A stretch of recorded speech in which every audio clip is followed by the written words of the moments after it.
Ford Plant, Highland Park, 1913.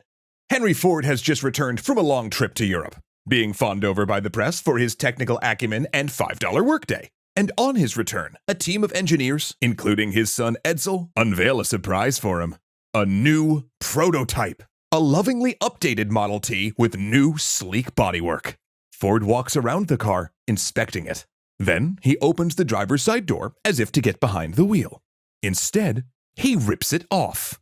He then walks to the passenger side and destroys that door too. Then he smashes the windshield, stomps the fenders off, and kicks in both headlights. In shocked silence, the team watches as Henry Ford demolishes their painstakingly crafted gift. Ford is teaching them a lesson. This is his company, and the Model T is his car. A perfect car. And no one, absolutely no one, will take it away from him.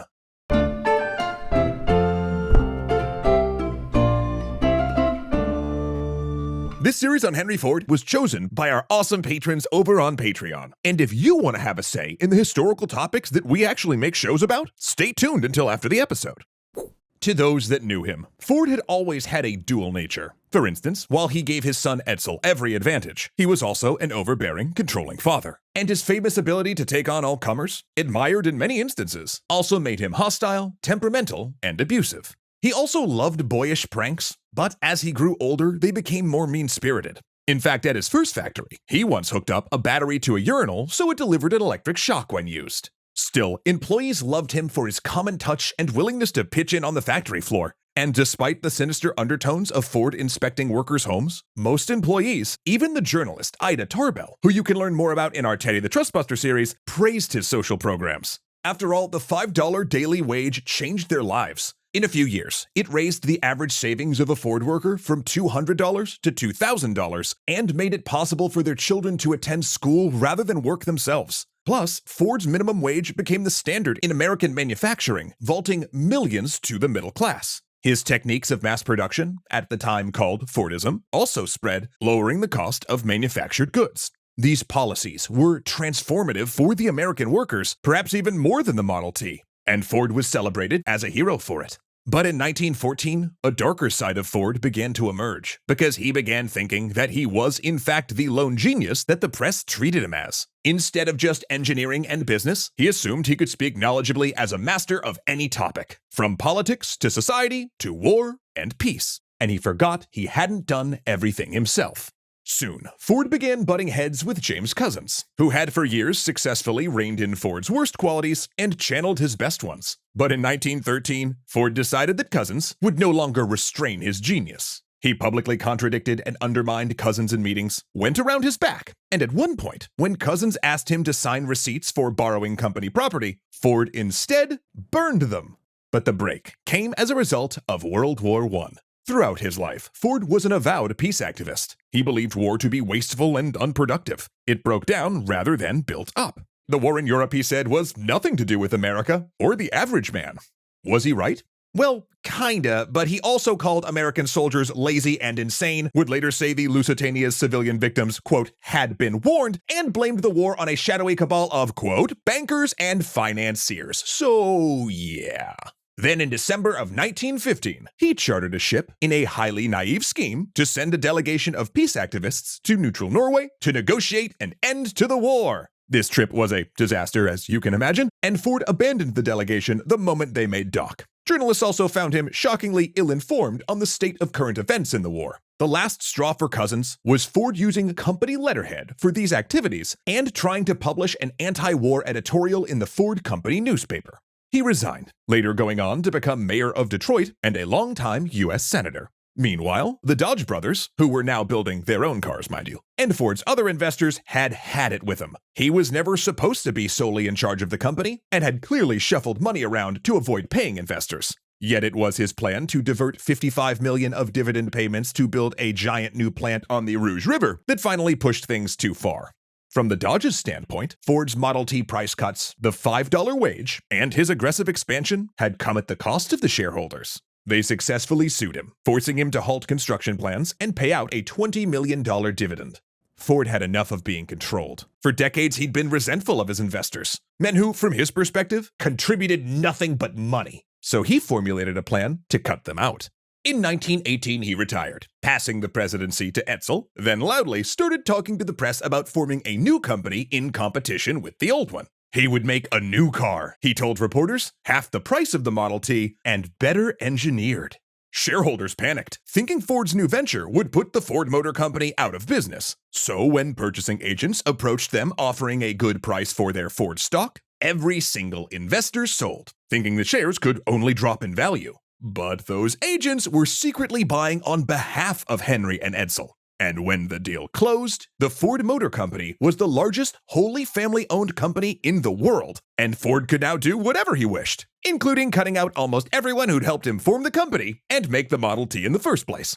By that time, the company was turning out anti-submarine patrol boats and aircraft engines for the war effort. Now, Ford hadn't changed his ideas about the war, but once the US joined, he wasn't going to shirk his patriotic duty. While few of the boats or engines arrived in time for combat, it was still a successful test of American manufacturing's ability to pivot from civilian to defense production.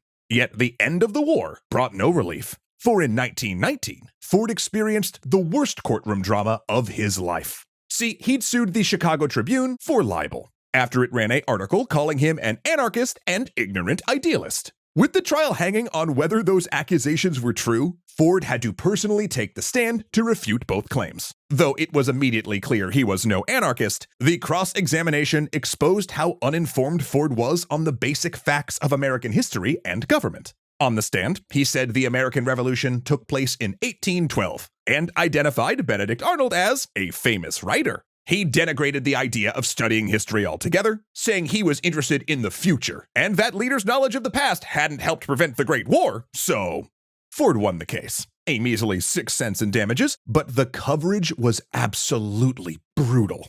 And Ford, who had already cut so many people out of his life, drew further inward and became angrier.